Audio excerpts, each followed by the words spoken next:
Hello students and friends, मैं सचिन कुमार आपका BSS academy में एक बार फिर से स्वागत करता हूं। गाइस, आज स्टार्ट करते हैं प्रैक्टिस सेट जो एसएससी के प्रीवियस एग्ज़ाम में पूछे गए हैं, है ना। इसमें 20 सवाल हैं क्योंकि अब तो स्टेनो में तो 100 हैं, बाकी सीजीएल +2 इन सब में 25 हैं। तो चलिए पहले 20 से स्टार्ट करते हैं क्योंकि 5 वो ईजी थे इसलिए मैंने इंक्लूड नहीं करे। नेक्स्ट टाइम से 25-25 हम करेंगे, है ना। इस वीडियो को अंत तक ज़रूर देखें, इसमें इतनी इम्पॉर्टेंट चीज़ें इतने अच्छे तरीके से समझाई गई हैं कि आपको यहीं पे याद हो जाएंगी, है ना। और जो थोड़ा बहुत लगे कि हाँ रिपीट करना है तो बार बार रिपीट करके उसको सुन के आप इजीली याद कर सकते हैं, है ना। इसलिए ध्यान से एंड तक देखें। चलिए स्टार्ट करते हैं। फर्स्ट है, डायरेक्शन पढ़ लीजिए पहले। 4 alternatives are given for the idioms और फ्रेजेस। तो आप इसी से पहचान सकते हैं। देखिए, आपको ईडियम्स और फ्रेजेस का मीनिंग फाइंड आउट करके आपको राइट आंसर चुनना है ना। तो जो बोल्ड पार्ट है मैंने हाईलाइट कर रखा है ब्लू से, है ना। जो इम्प्रूवमेंट करना है वो किससे कर रखा है मैंने, ब्लू से। अब 2 famous writers crossed swords with each other on every issue. ये लिखा है कि जो ये ईडियम है वो क्या है, क्रॉस सॉर्ड्स। क्या है ये, क्रॉस सॉर्ड्स यानी लड़ाई करना। इसका बहुत सारे मीनिंग है। जो 2 प्रसिद्ध राइटर्स थे, है ना, वो आपस में किसी भी चीज़ पे लड़ गए। तो देखिए यहाँ पे आप हमेशा ध्यान रखना जो इससे ईडियम से मिलता जुलता होगा ना, ऑप्शन में इससे मिलता जुलता, यही नहीं कई बार आपको ऐसा मिलेगा उससे मिलता जुलता, जैसे रोड क्रॉस कर दिया, ये कर दिया, वो कर दिया, वही आंसर नहीं होगा क्योंकि ईडियम्स या फ्रेजेस जो दिखते हैं वो नहीं होते इससे पहले। इसलिए आप सबसे पहले वही एलिमिनेट करें जो इसमें है इसके जैसा। देखिए 2 राइटर्स थे किसी इशू पे, अब वो रोड तो क्रॉस करेंगे नहीं, है ना। Cross the road on meeting. C वाला भी ऐसा ही है, इसमें रूट का मतलब दे रखा है, ये भी रास्ता हुआ, है ना, तो ये भी नहीं है। अब आपको 2 ऑप्शंस यहाँ पे ऐसे हैं जो सेम लगते हैं क्योंकि क्रॉस सॉर्ट्स का मीनिंग क्या होता है, लड़ना भी है, झगड़ना भी है और आर्गुमेंट भी करना है और डिस्प्यूट भी करना है। तो यहाँ पे देखिए फाइट तो थी लेकिन उन्होंने फिजिकली जो दे दिया ना, फिजिकली वो थोड़ा, इसलिए इसको एलिमिनेट कर देंगे क्योंकि फिजिकली फाइट ज़रूरी नहीं है, आर्गुमेंट की भी हो सकती है, यानी वर्बल फाइट भी हो सकती है। इसलिए इसका आंसर क्या है, डिसअग्री, है ना। इसका आंसर क्या है, डिसअग्री। यानी टू क्रॉस सॉर्ट्स या तो आर्गुमेंट करना या फाइट करना, या डिसअग्री यानी सहमति ना होना। आर्गुमेंट तो तभी होगा ना जब आप सहमत ही नहीं होंगे। इसलिए इसका जो आंसर है, इसका आंसर क्या हुआ, डी, है ना। नेक्स्ट पे चलते हैं। The traffic came to a standstill after the heavy downpour of rain. देखिए ये जो पूरा ईडियम है ना, एक्चुअली ये come to a standstill होता है, यानी ये कहाँ पे है, कम टू स्टैंड स्टिल, क्योंकि हमें तो स्टैंड स्टिल का ही पार्ट भरना है ये कॉम्प्लीमेंट के रूप में, तो इसीलिए हमें इसी पे ही ध्यान देना है। लेकिन मीनिंग तो come to a standstill होगा ना। तो come to a standstill का मीनिंग होता है to slow down and finally stop, यानी धीमा हो जाना उसके बाद अंततः रुक जाना, या फिर टू कंप्लीटली स्टॉप, है ना। तो देखिए जब बारिश होती है तो आपने देखा होगा जो इधर उधर ट्रैफिक होता है, सॉरी वो अनकाउंटेबल ना होना, ट्रैफिक में ऐसे नहीं लग सकता। जो ट्रैफिक होता है वो इधर उधर क्या होगा, धीरे धीरे धीरे धीरे थम जाता है बारिश की वजह से। तो वही सेंटेंस दिया है इसमें, है ना। तो ये एक्सीडेंट स्पॉट मतलब ही नहीं है क्योंकि इसका मतलब क्या है, रुकना। डाइवर्जन का भी मतलब नहीं है, इधर उधर चले जाना। कन्फ्यूज्ड डिजॉर्डर का भी मतलब नहीं है क्योंकि उसमें तो सीधे सीधे ट्रैफिक रुक रहा है। इसका आंसर क्या हुआ, कंप्लीट हाल्ट। यानी to come to a standstill का मतलब होता है धीरे धीरे रुक जाना या कंप्लीटली कोई चीज़ रुक जाना। जैसे कोई वर्क इन प्रोग्रेस है या ट्रैफिक है, कुछ भी, वो अगर come to a standstill हो गया तो वो इसका मतलब वो रुक गया, है ना। तो इसका जो आंसर है वो क्या है, कंप्लीट हॉल्ट। नेक्स्ट पे चलते हैं। Do not run down your friends in public. देखिए गाइज ये इतना अच्छा सेट था, इसमें रन डाउन 2 जगह पूछा है। अगर आपको रन डाउन का एक भी मीनिंग नहीं पता एक जगह भी, तो आपके या तो 2 सवाल गए और अगर दोनों जगह पता लग गया तो फ्री में आपको डबल मार्क्स मिलेंगे, यानी 2 दूना 4 अगर आप +2 की बात करें या CGL की बात करें, है ना। तो रन डाउन देखिए इसमें क्या दिख रहा है, do not run down your friends in public. मैं एक्सप्लेन कर देता हूँ अभी, बाद में फिर से बताऊंगा कि यहाँ पे क्यों हुआ ऐसा, है ना। डू नोट ये हेल्पिंग वर्ब है, इंपैरेटिव सेंटेंस है। रन डाउन तो अब बताइए आप, ये हेल्पिंग वर्ब है ना, और ये रन डाउन क्या हुआ फिर, मेन वर्ब यानी फ्रेजल वर्ब।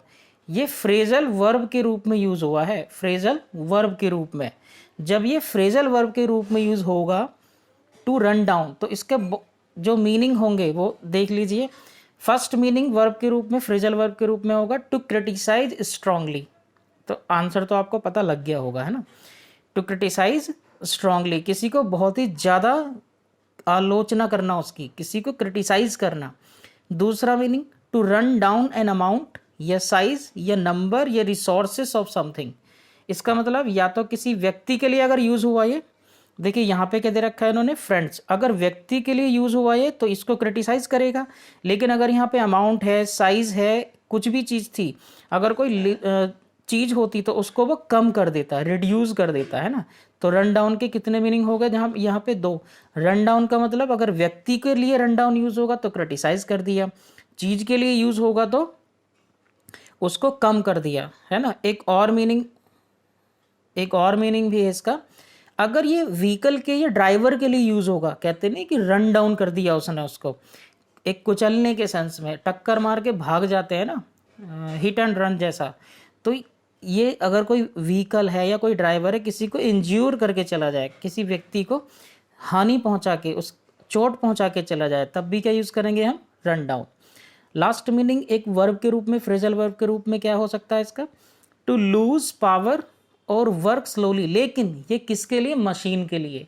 अगर मशीन के लिए हम रन डाउन का यूज़ करेंगे तो इसका मतलब क्या होगा, टू लूज पावर, है ना, to lose power and work slowly.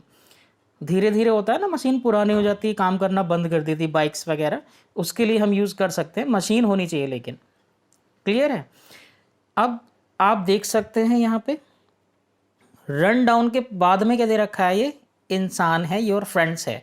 अब इंसान है तो रन डाउन का मीनिंग फाइट तो मैंने बताया नहीं है, फॉलो भी नहीं बताया है, मेक ए मेंशन ऑफ जिक्र करना भी नहीं बताया है। इस समय क्या है इसका मीनिंग, हड़काना यानी क्रिटिसाइज करना, आलोचना करना उसकी, है ना। इसका मतलब क्या हुआ, फिर अपने दोस्तों को पब्लिक में ना आलोचना करें, उनकी पब्लिक के बीच में उनको ना क्रिटिसाइज करें, है ना। तो जितने भी मीनिंग मैंने बताए हैं उनको आप नोट कर लीजिए, क्योंकि किसी भी रूप में आ सकता है। अब जो नेक्स्ट एग्जाम्पल में ये रन डाउन यूज़ हुआ है ना, आप खुद ही देख सकते हैं कि वहाँ पे आखिर ये वर्ब के रूप में यूज़ हुआ है या किसी और भी सेंस में यूज़ हुआ है ना। तो चलिए मैं सस्पेंस ख़त्म नहीं करता, नेक्स्ट पे चलते हैं। Most parents find it difficult to make both ends meet. ये जो अंडरलाइन पार्ट है आपको ये करना है ना, इतना, make both ends meet because of inflation. मंदी के चलते ज़्यादातर जो पेरेंट्स हैं वो केवल अपनी उतनी ही पैसा, जितना पैसा कमाते हैं मतलब उसमें ही गुजारा करते हैं। तो आप ये देख ही सकते हैं, लैविश का मतलब खर्चीला, तो ये तो हो नहीं सकता। Both ends mean to make both ends meet या टू मेक एंड्स मीट, दोनों ही सही होती हैं, चाहे बोथ दे या ना दे, है ना। लैविश का मतलब खर्चीली लाइफ, हो नहीं सकता। To live within one's income, इसको होल्ड पर डाल देते हैं। टू मिजरली लाइफ, ये दयनीय लाइफ जीना, ये भी नहीं हो सकता। एक्टिव लाइफ, ये भी नहीं हो सकता, क्योंकि जितना कमाते हैं, है ना। To make both ends meet का मतलब होता है to earn just enough money to live on, केवल उतना पैसा कमाना कि जिससे हम केवल जी पाएँ, यानी केवल गुजर बसर करना, इसको बोल सकते हैं हिंदी में, है ना। तो इसका आंसर क्या हुआ, to live within one's income, जितना पैसा कमाते हैं उसी में गुजारा करना, है ना। इसका आंसर क्या हुआ, बी फॉर बॉय। ठीक, नेक्स्ट चलते हैं। ये मेरा फेवरेट क्वेश्चन है। The students were advised to pour over, क्योंकि पढ़ते तो है नहीं बच्चे कुछ, कितना भी समझा लो। The students were advised to pour over the lessons thoroughly, यानी स्टूडेंट्स को सलाह दी जाती है या सुझाव दिया जाता है कि भाई ठीक से कोई भी पाठ पढ़ा करो, कोई भी जो लेसन है उसको थोरोली पढ़ा करो, उसको सही से पढ़ा करो। ऐसे नहीं कि नींद में पढ़ लिया या ऊपर ऊपर पढ़ लिया और छुट्टी, है ना, ऐसा नहीं कर सकते हम। तो पोर ओवर, अगर पोर ओवर का मतलब आपको पता है तो डीपली, है ना, डीपली स्टडी करना, ध्यान से केयरफुली स्टडी करना, यानी टू रीड और स्टडी समथिंग वेरी केयरफुली। इसका जो मतलब है पोर ओवर का, इसका मतलब क्या है, टू रीड और स्टडी वेरी केयरफुली, यानी ध्यान पूर्वक पढ़ना। और इसका जो सिनोनिमस फ्रेज है वो ये है, गो थ्रू। कहते नहीं, आपने टीचर से सुना होगा, go through the books, go through this one, go through that chapter, go through this chapter, है ना। इस तरह से कि उस वहाँ जाओ, चेक करो, अच्छे से छानबीन करो, तब पता लगाओ, है ना। यानी गो थ्रू या पोर ओवर का मतलब है स्टडी, ध्यान पूर्वक और डीपली करना। क्लियर है। तो आंसर तो इसका क्या हुआ, ए। लेकिन अब अगर मैं एक ही ऑप्शन बताऊं तो इससे फ़ायदा क्या, इसके तीसरे ऑप्शन और चौथे ऑप्शन और दूसरे ऑप्शन को भी तो देखना पड़ेगा ना, वो क्यों नहीं है ना। तो देखिए, गो डाउन, गो डाउन का मतलब होता है फ्रेजल वर्ब के रूप में, अगर ये किसी पानी के जहाज यानी शिप के लिए यूज़ होगा तो वो डूब गया, है ना। अगर ये किसी शिप के लिए आपने कर दिया यूज़ तो वो क्या हो गया, सिंक। ड्रॉन नहीं, सिंक, क्योंकि ड्रॉन तो लिविंग चीज़ होती है ना। अगर गो डाउन शिप के लिए यूज़ करेंगे तो वो क्या हो गया, सिंक। यानी जैसे the ship went down, ship क्या था, डूब गया। ठीक है। सेकंड मीनिंग इसका, अगर ये एयरक्राफ्ट के लिए यूज़ होगा, हवाई जहाज़ वगैरह के लिए, है ना, तब वो क्रैश हो जाएगा। क्या हो जाएगा, वो क्रैश। यानी एयरक्राफ्ट वगैरह क्रैश हो गया तो आप कह सकते हैं the aeroplane, the helicopter went down, crash हो गया। द शिप वेंट डाउन, डूब गया, है ना। दूसरा मीनिंग क्या है इसका, गो डाउन का, एक ये तो बहुत ही इंपॉर्टेंट मीनिंग थे वैसे भी। आपने सुना होगा ना कि गांधी जी का नाम इतिहास में रचा गया, इतिहास में लिखा गया, दर्ज है ना। वो उनका नाम किस में दर्ज है, इतिहास में। तो इसका एक और मीनिंग है, टू बी रिकॉर्डेड और रिमेंबर्ड इन ए पार्टिकुलर वे, किसी पार्टिकुलर काम, पार्टिकुलर वे में रिमेंबर यानी याद किया जाना, है ना। यानी किसी महान व्यक्ति को किसी चीज़ के लिए याद किया जाना। जैसे my name will go down in history, मेरा नाम इतिहास में दर्ज होगा, इस तरह से यूज़ हो सकता है ना। तो नेक्स्ट जो है गो ऑफ, गो ऑफ बड़ा सिंपल है, कोई बॉम्ब है, गन है, अगर इसके साथ यूज़ होगा ये बॉम्ब वगैरह के लिए, बॉम्ब, है ना। बॉम्ब है तो वो क्या हो जाएगा, एक्सप्लोड। क्या हो जाएगा वो, एक्सप्लोड, यानी फटना, बम का, गोली का आवाज़ करना, फटना। गो ऑफ हो जाएगा, है ना। एक और मीनिंग क्या है गो ऑफ का, अगर ये फूड के लिए यूज़ होगा, ध्यान से सुनना फ्रेंड्स, अगर ये फूड के लिए, ड्रिंक के लिए यूज़ होगा, है ना, अगर ये फूड या ड्रिंक के लिए यूज़ होगा गो ऑफ, तो वो खाना सड़ जाएगा, बेकार हो जाएगा, बासी हो जाएगा। वो ड्रिंक सड़ जाएगा, बेकार हो जाएगा, बासी हो जाएगा, जिसको आप खा नहीं सकते, है ना। यानी कोई ड्रिंक या फूड के लिए यूज़ होगा तो वो क्या होगा, बेकार, बासी हो जाना, बेकार हो जाना, सड़ जाना, जिसके कहते हैं भुस गया पता नहीं किसकी लैंग्वेज में क्या बोलते होंगे। या बॉम्ब वगैरह जो होगा उसको क्या बोलते हैं, एक्सप्लोड। क्लियर है। जो लास्ट ऑप्शन है इसका गो आउट, गो आउट का कुछ भी नहीं है, जो गो ऑफ का था ना, एक्सप्लोड वाला, वो आग आग पकड़ लेता है या फट जाता है। यहाँ पे जो शाइनिंग चीज़ हो रही है वो बुझ जाती है, यानी टू स्टॉप शाइनिंग और बर्निंग, यानी जो फायर वगैरह है वो बुझ जाना। यानी इसको आप याद रखना, केवल बुझ जाना, है ना। क्या याद रखेंगे आप, बुझ जाना। नेक्स्ट पे चलते हैं।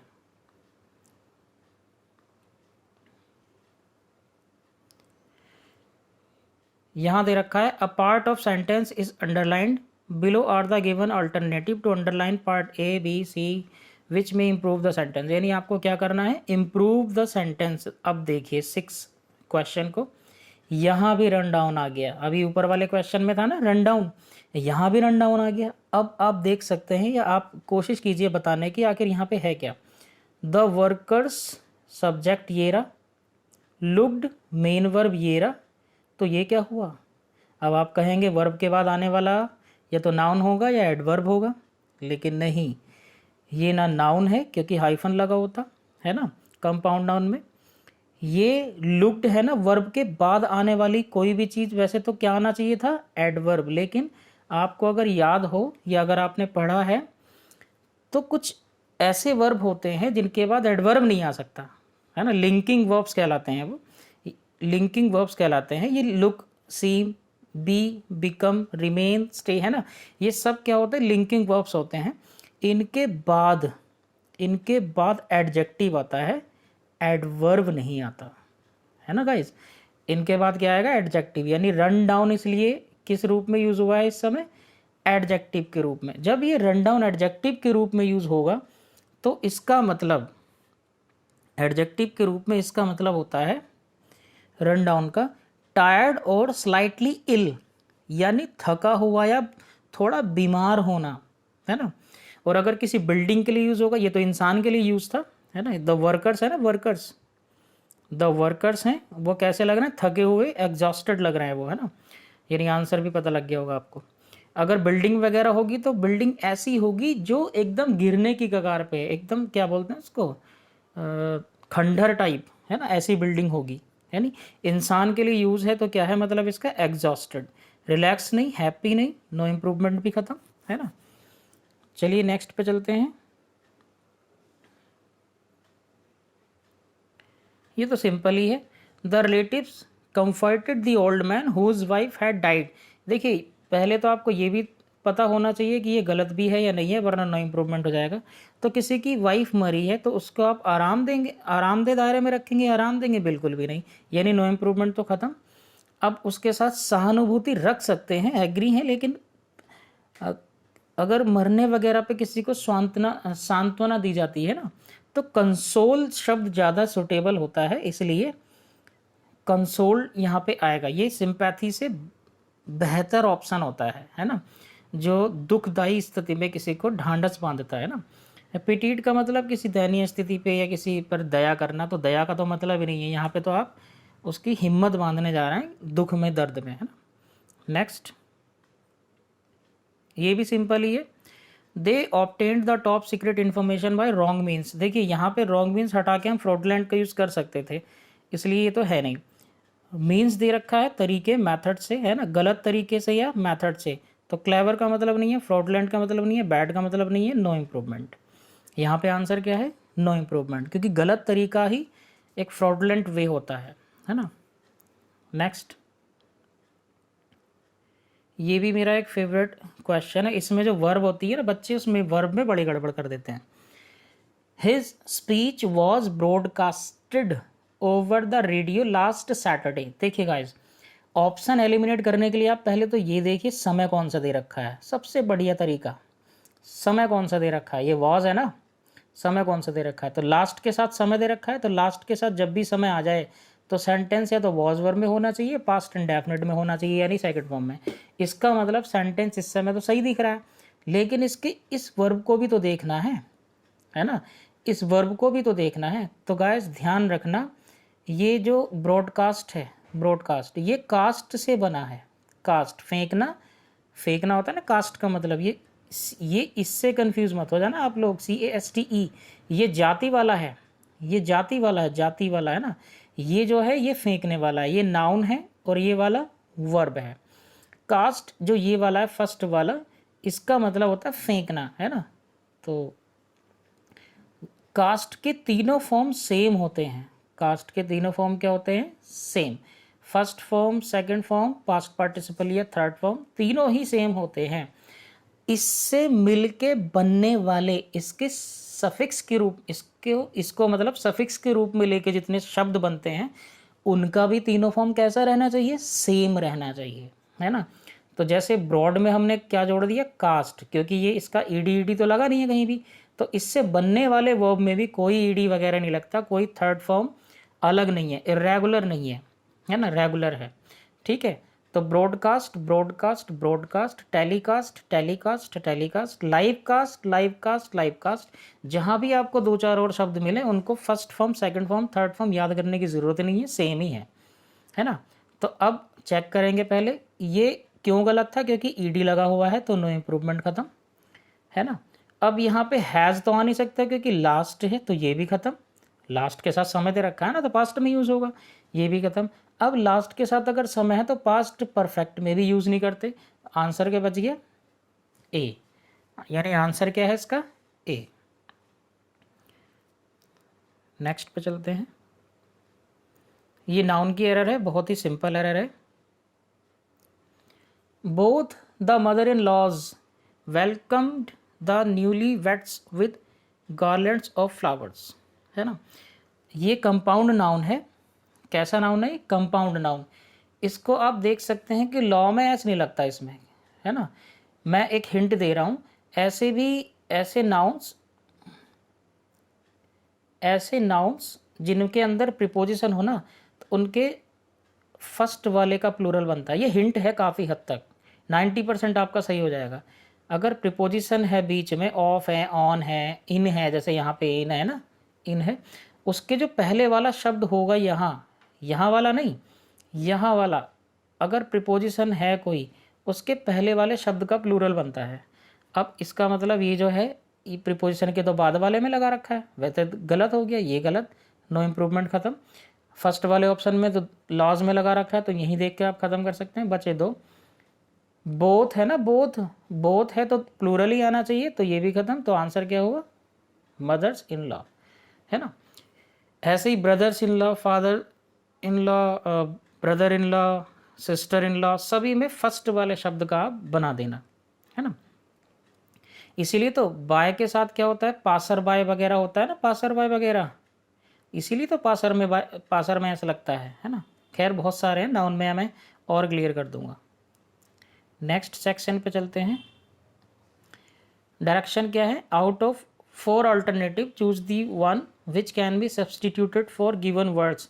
वन वर्ड्स की बात चल रही है यहाँ पे, है ना, वन वर्ड्स की। ये इंपॉर्टेंट भी आज के हिसाब से, जो आजकल चल रहा है उसके हिसाब से भी शब्द यूज है इसमें। Occurring at irregular intervals in time, occurring at irregular intervals in time, यानी इरेगुलर, रुक रुक के कोई चीज़ होने वाली, ऐसी कोई भी चीज़ जो रुक रुक के हो, उसका आंसर हमें बताना है ना। तो चलिए एक एक करके इसका ऑप्शन लेते हैं। एपिडेमिक, एपिडेमिक तो इस समय चल भी रहा है। एपिडेमिक का मीनिंग पहले बता देता हूँ मैं। ये नाउन भी है ना, ये नाउन भी है और एडजेक्टिव भी है एक तरह से। A widespread occurrence of an infectious disease in a community at a particular time, यानी किसी पार्टिकुलर समय पे बहुत बड़ी कम्युनिटी, समुदाय में, जैसे अब कोरोना एपिडेमिक चल रहा है ना, पैंडेमिक भी बोल रहे हैं इसको, है ना। कोरोना एपिडेमिक है, एक पार्टिकुलर समय चल रहा है, ये वाले महीने जो चल रहे हैं, ये जनवरी से लेके अभी तक के, ये पार्टिकुलर समय है। इस समय क्या है? एक पार्टिकुलर बीमारी भी है जिसने एक बड़ी कम्युनिटी को इन्फेक्ट कर रखा है। यानी एपिडेमिक का मतलब क्या हुआ? ऐसी बीमारी या ऐसी बीमारी का घटित होना, है ना, इन्फेक्शियस डिसीज़ का कम्युनिटी में पार्टिकुलर टाइम पे। इसका एक और मीनिंग है नाउन के रूप में, लार्ज नंबर ऑफ पीपल और एनिमल्स, यानी इस समय जो लोग ग्रसित हैं, इससे जो पीड़ित हैं, उनको भी क्या कहेंगे हम? एपिडेमिक, है ना, उनको भी क्या कहेंगे हम? एपिडेमिक। क्लियर। सेकंड क्या है शब्द? सेकंड शब्द क्या है? एंडेमिक। एंडेमिक डिसीज़ तो हमेशा ही एक प्रॉब्लम रही है वैसे कम्युनिटी के लिए। अगर ये बीमारी की बात करें एंडेमिक का, तो regularly found among particular people और इन अ पार्टिकुलर और सर्टेन एरिया, यानी रेगुलर कहीं एक विशेष जगह पे, जैसे मलेरिया है ना, कुछ जगह से जा ही नहीं रहा। अपने यहाँ इंडिया में मलेरिया तो कॉमन ही है, हर जगह पे पाया जाता है ना। कुछ देश या कुछ शहर या कुछ स्टेट्स ऐसे होंगे किसी भी दुनिया के कोने में कि वहाँ पे नहीं होती होगी, यानी किसी पार्टिकुलर एरिया में पार्टिकुलर व्यक्तियों को पार्टिकुलर कारण की वजह से होने वाली बीमारी क्या कहलाएगी? एंडेमिक कहलाएगी, है ना। अगर क्लियर नहीं है तो दोबारा से सुन लीजिए। अगर कोई बीमारी एंडेमिक है तो इसका मतलब regularly found among particular people और इन अ सर्टेन एरिया। ये रेगुलर फाइंड होती है, कब? रेगुलर बेसिस पे है, ख़त्म ही नहीं होती। जबकि एपिडेमिक क्या है? एक समय पे बड़ी कम्युनिटी को इन्फेक्ट करती है ना। तो और दूसरा मीनिंग क्या है, आप शायद दूसरे मीनिंग से और बेहतर समझ सकते हैं इसको, एंडेमिक को। अगर प्लांट या एनिमल्स के लिए यूज़ होगा तो इसका मतलब है कि किसी रेस्ट्रिक्टेड एरिया, किसी रेस्ट्रिक्टेड प्लेस पे ही पाया जाएगा। जैसे आपने सुना होगा ना, बब्बर शेर कहाँ पाया जाता है, वाइट एलिफेंट था या नहीं था ये तो मुझे नहीं पता। रेफ्लेशिया, हाँ, जो रेफ्लेशिया का फूल है वो एक पार्टिकुलर शायद अमेजोन के आसपास पाया जाता है, मुझे पता नहीं है। तो वे एक उसकी वो है, रहने की जगह है, पाए जाने की पार्टिकुलर जगह है। यानी एनिमल या प्लांट जो एक विशेष ही एरिया में पाया जाए वो भी क्या कहलाएगा, एंडेमिक, है ना। Next temporal. टेम्पोरल, टेम्पोरल है कनेक्टेड विद टाइम, यानी समय से रिलेटेड। या दूसरा मीनिंग क्या है इसका, connected with the real physical material world, not the spiritual matters. यानी ये सांसारिक है, सांसारिक है ना, ये स्पिरिचुअल आध्यात्मिक नहीं है। टेम्पोरल का मतलब सांसारिक, यानी जिसमें पैसा और रिसोर्सेस अवेलेबल है वो चीज़, या कनेक्टेड टू टाइम भी है ना। तो इसका आंसर क्या हुआ, sporadic, occurring at irregular intervals. देखो ये कोरोना की स्थिति चली रही है, ये पार्टिकुलर रेगुलर बेसिस पे बीमारी पाई जाती है, ये आध्यात्मिक नहीं सांसारिक होना चाहिए। और लेकिन ये पूछा गया था occurring at irregular intervals in time, है ना। तो इसलिए इसका आंसर क्या हुआ, D. Next, to keep a great person or event in people's memory, है ना। ये है किसी व्यक्ति, to keep a great person or event in people's memory, कोई इवेंट होगी या कोई ग्रेट व्यक्ति होगा जो लोगों को याद आता रहे, याद दिलाने के लिए एक इवेंट होती है ना, फंक्शन भी होता है, उसको क्या बोलते हैं, ये पूछा है इसमें। अब फर्स्ट वाला क्या है, कम्युनिकेट, तो ये तो हो नहीं सकता, संचार करना। कमेंजुरेट, कमेंजुरेट बहुत ही इंपॉर्टेंट शब्द है, ये वर्ब है ना। कमेंजुरेट का मीनिंग क्या होता है, कॉरस्पॉन्डिंग इन साइज, इम्पॉर्टेंस और क्वालिटी, यानी आकार, महत्व या योग्यता के अनुरूप, योग्यता के अनुरूप। आप इसी को याद रखिएगा, जो कमेंजुरेट है इसका मतलब क्या है, योग्यता के अनुरूप। सपोज करिए आप क्लर्क हैं, है ना, आपको 20,000 सैलरी मिल रही है प्राइवेट में, है ना, क्योंकि सरकारी तो फिक्स होती है, प्राइवेट में 20,000 होती है। एक कल अपॉइंट हुआ क्लर्क, उसको मिल रहे हैं 30,000, वो भी सेम पोस्ट पे सेम काम करता है। तो आप क्या कहेंगे कि सर मुझे सैलरी कम क्यों, तो वो क्या कहेंगे आपसे कि आपकी योग्यता के अनुरूप आपकी सैलरी सही है। यानी जो नेक्स्ट व्यक्ति आया है वो ज़्यादा अजाइल है, ज़्यादा फुर्तीला है, ज़्यादा एक्टिव होगा आपसे। इसके साथ जो कमेंजुरेट के साथ प्रीपोजिशन आता है वो क्या आता है, विद, कमेंजुरेट विद, है ना। यानी जो तालमेल है ना, योग्यता के हिसाब से, क्वालिटी के हिसाब से, महत्व के हिसाब से, है ना, इसको बोल सकते हैं कमेंजुरेट, है ना। लास्ट जो थर्ड ऑप्शन है इसका, सॉरी लास्ट नहीं थर्ड, कोमैमोरेट, ये जो है वन वर्ड, ये इसी का आंसर है, कोमैमोरेट। कोमैमोरेट का जो मतलब होता है, उसका मतलब होता है to recall and show respect for, first meaning तो ये हो गया। या टू सेलिब्रेट, है ना, to celebrate an event or person, कोई फंक्शन रख के ना उसको याद किया जाता है, by doing or producing something, वही इवेंट वगैरह अरेंज करके कि चलिए आज उनको हम याद करते हैं, उनकी स्मृति में कुछ करते हैं, यानी किसी की स्मृति में उसको याद करना क्या कहलाता है, कोमैमोरेट। लास्ट जो ऑप्शन है इसका कमीजरेट, कमीजरेट, इसका आंसर तो खैर कोमैमोरेट है, याद रख लेना आप लोग। लास्ट वाला है commiserate. Commiserate is nothing but to sympathize, यानी सहानुभूति दिखाना, किसी पीड़ित या दुखी व्यक्ति के प्रति सहानुभूति व्यक्त करना, है ना, टू एक्सप्रेस और फील सिंपैथी फॉर, है ना, याद रखेंगे। यानी इसका मतलब क्या है, टू फील सिंपैथी फॉर, किसी के प्रति सहानुभूति रखना, नोट करते जाइएगा गाइस साथ में, है ना। नेक्स्ट पे चलते हैं, टू अग्री टू समथिंग, ये तो सिंपल है, बहुत ही सिंपल है। टू अग्री टू समथिंग, किसी चीज़ पे सहमत होना, या आप वैसे ही लगा देंगे। अडेप्ट का मतलब अनुकूल है नहीं, अडेर चिपकना ये भी नहीं है। अस्योर, अस्योर का मतलब क्या होता है, सुनिश्चित करना, आश्वासन देना, विश्वास दिलाना, है ना, ये भी नहीं है। असेंट, असेंट इसका आंसर है। अब देखिए, एक तो है ACCENT, कन्फ्यूज़न मैं दूर कर देता हूँ। एक्सेंट, इसका प्रोनाउंसिएशन क्या है? एक्सेंट, इसका मतलब होता है बोलने का लहजा, उच्चारण होता है ना, जैसे कुछ मेक को बोलते हैं मैक गलत प्रोनाउंसिएशन करते हैं, यानी बोलने का जो उच्चारण करने का तरीका क्या है, वो एक्सेंट कहलाता है ना।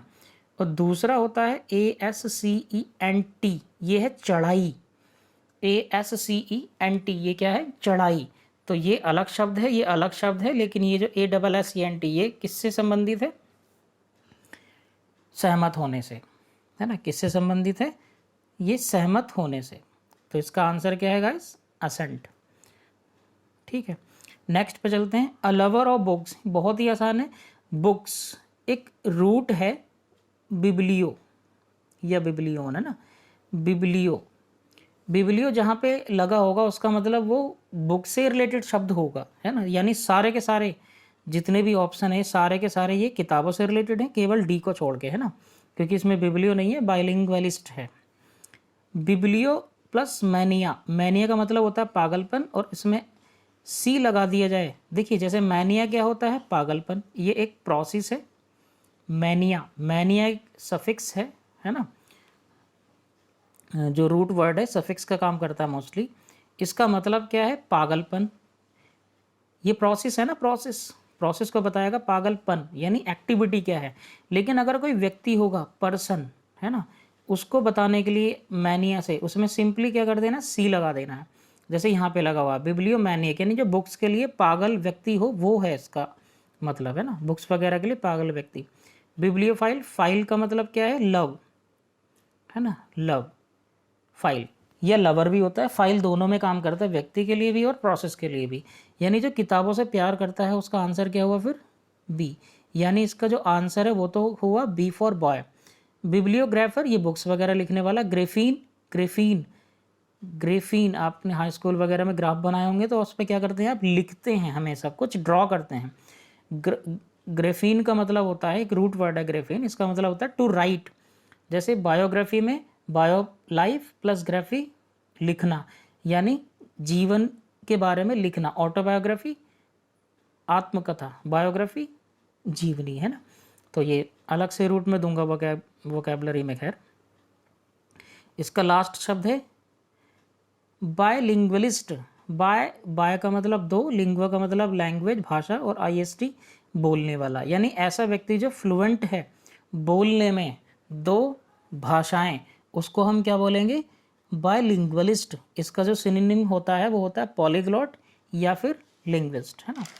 इसका सिनोनिम क्या होता है? या तो पॉलीग्लॉट या फिर लिंग्विस्ट, इसका ध्यान रखिएगा आप। यानी आंसर क्या हुआ इसका?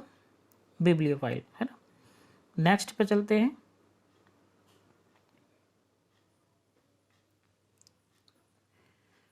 Next, fill in the blanks with appropriate option, है ना। यानी आपको यहाँ पे क्या करना है? फिल करना है कि इसमें सही ऑप्शन कौन सा है। He knows French and German. अब यहाँ पे देखिए, बिसाइड का मतलब क्या होता है? बगल में, तो इसके बगल में तो है नहीं, तो ये ऑप्शन खत्म। बिसाइड्स, देखिए गाइज, ये बिसाइड यहाँ तक स्पेलिंग सेम है, इसमें बिसाइड, तो बिसाइड्स जिसमें एस लगा होगा ना, बिसाइड्स, सिंपल तरीका बता रहा हूँ, बहुत ही सिंपल तरीका याद करने का। आप बिसाइड लिखिए, बिसाइड लिखिए, है ना। बिसाइड का मतलब क्या है? के बगल में, के नियर, पास में, बगल में, साइड में।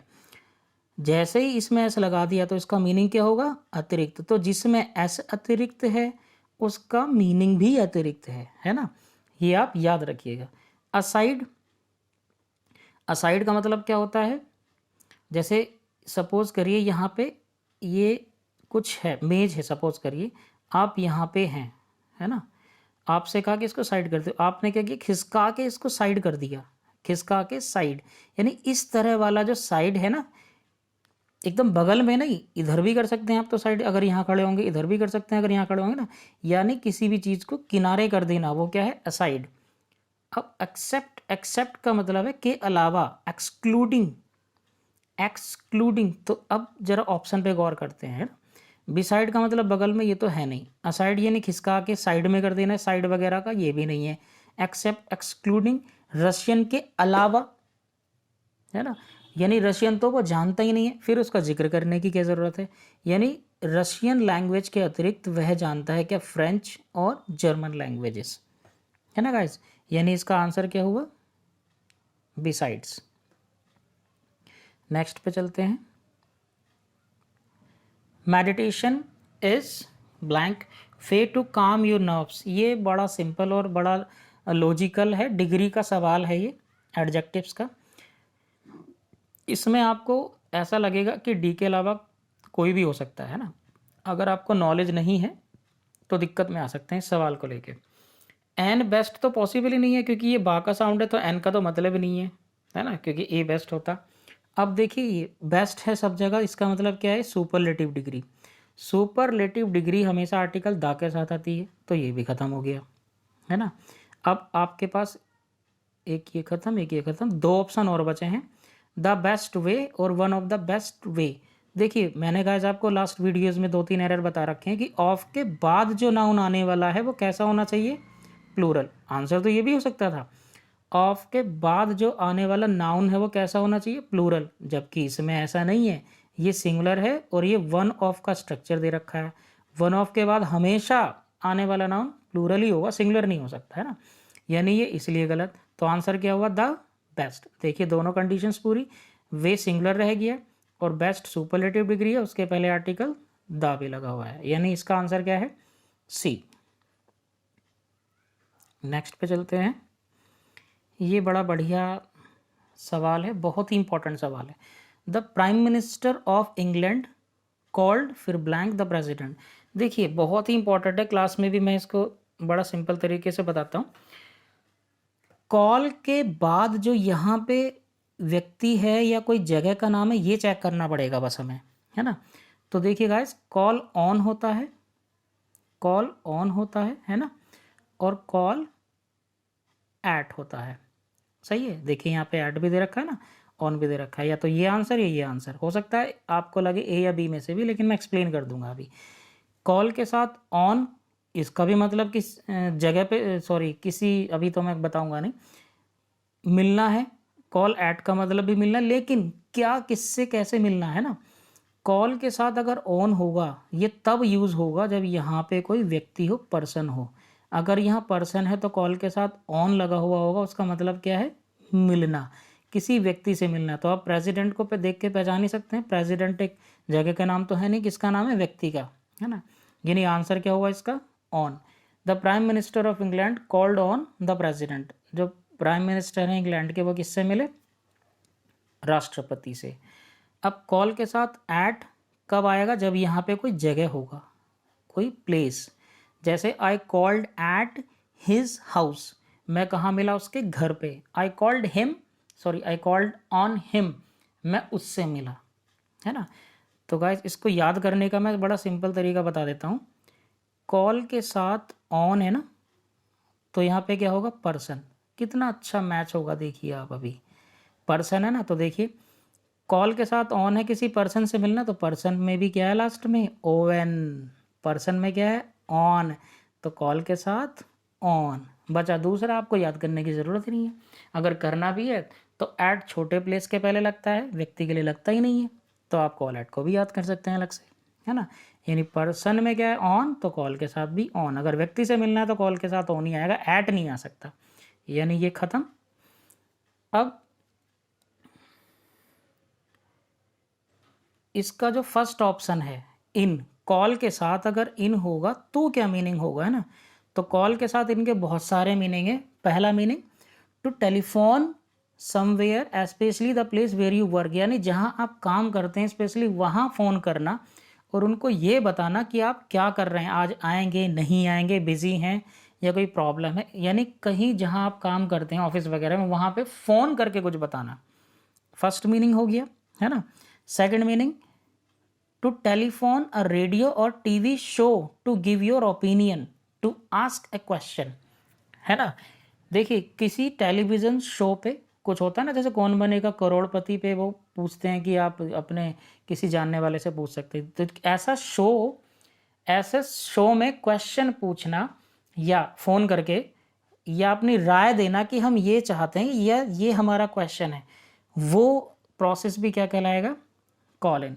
जैसे I call in the show, यानी मैंने क्वेश्चन पूछने के लिए, अपनी राय के लिए वहाँ पे कॉल किया, है ना। ये कॉल का सेकंड मीनिंग हो गया। थर्ड मीनिंग, अगर आप किसी व्यक्ति को कॉल करते हैं, है ना, जैसे call someone in, call something in, ऐसे, ये सेपरेबल नॉन सेपरेबल दोनों में यूज़ होगा, इस समय घबराने वाली बात नहीं है ना। To ask someone to come and help you with a difficult situation, यानी अगर आप मुसीबत में हैं तो भी किसी को मदद के लिए बुला सकते हैं, उसके लिए भी किसका यूज़ करेंगे? कॉल इन, है ना।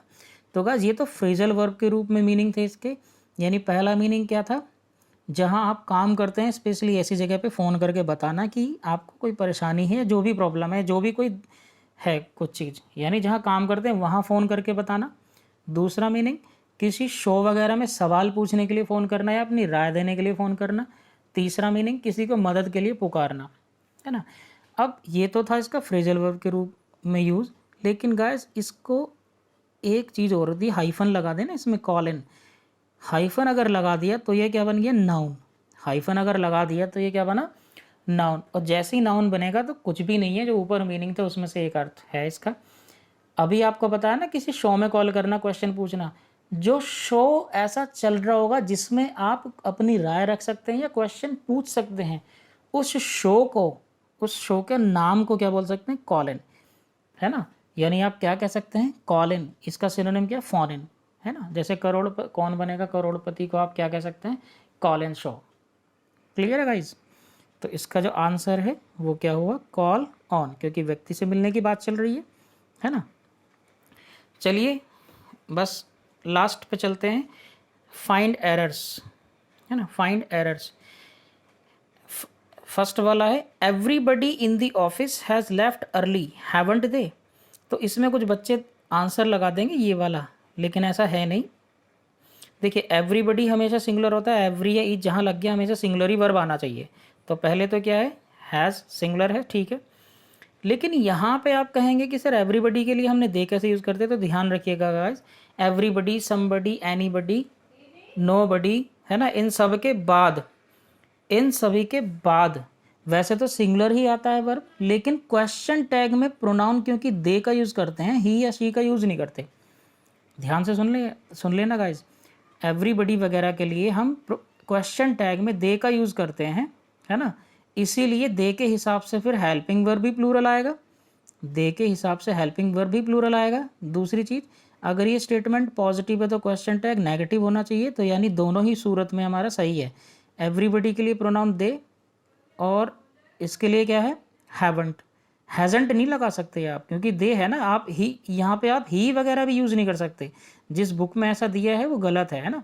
यानी एवरीबडी के क्वेश्चन टैग में, एवरीबडी, एनीबडी, समबडी, नोबडी के क्वेश्चन टैग में हमेशा प्रोनाउन क्या होगा? यूज़ दे, प्लस दे है तो हेल्पिंग वर्ब कैसा आएगा? प्लूरल। यहाँ सिंगुलर ही रहेगा हेल्पिंग वर्ब, क्योंकि एवरीबडी है यहाँ पे, है ना। तो ये इसका आंसर क्या है फिर? नो एरर, इसमें कोई भी एरर नहीं है।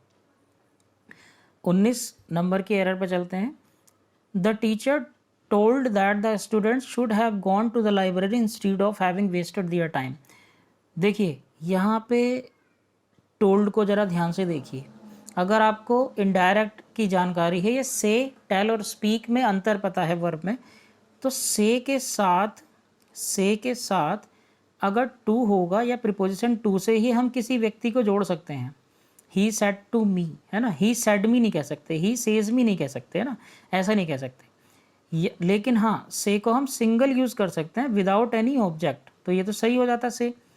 लेकिन टेल के साथ प्रीपोजिशन टू नहीं आ सकता, टेल के साथ प्रीपोजिशन टू नहीं आ सकता, क्योंकि से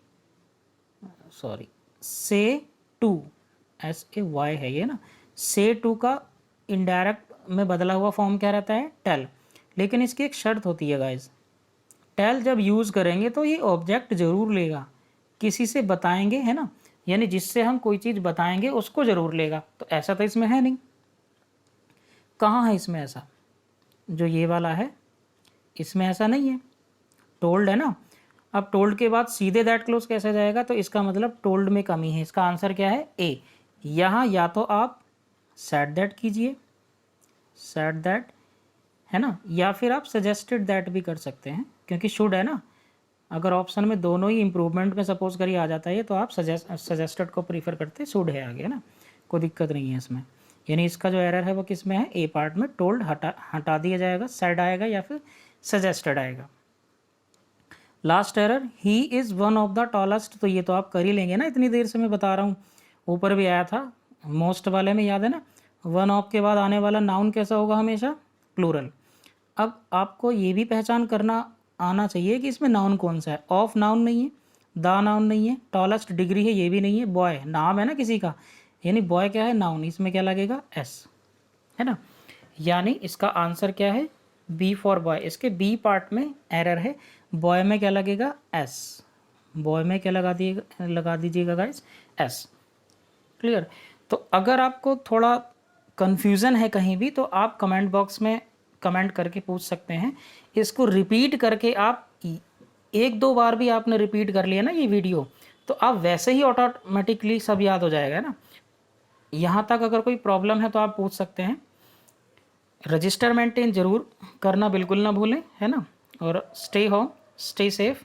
चैनल को सब्सक्राइब करना, लाइक करना, शेयर करना बिल्कुल भी ना भूलें, है ना। और आपके इतने प्यार के लिए बहुत बहुत धन्यवाद। तब तक के लिए बाय।